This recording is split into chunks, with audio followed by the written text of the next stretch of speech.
Top 9 causes of hair fall.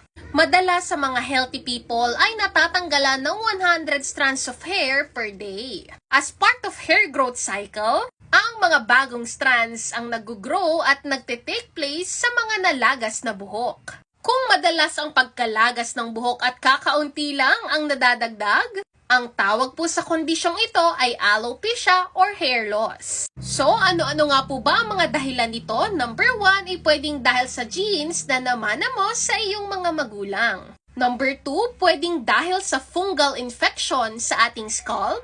Mga hairstyles na humihila ng sobra sa ating buhok, katulad ng braids, hair extensions, and tight ponytails. Number 4, stressful events. Number 5, nutritional deficiencies, lalo na ang iron, biotin, and protein. Number 6, thyroid disease. Number 7, hormonal changes katulad ng menopause, childbirth, pregnancy, and PCOS. Number 8, kung meron tayong certain medications and medical treatments katulad ng chemotherapy. And number 9, hair care na pwedeng makasira ng ating buhok katulad ng perms and bleach. Hindi natin kayang i-prevent ang lahat ng klase ng hair loss. Pero pwede tayong gumawa ng aksyon upang mapanatiling healthy at mabawasan ang pagkalagas nito.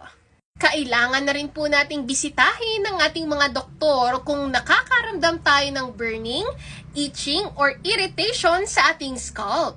Prevention is always better than cure. Stay healthy po!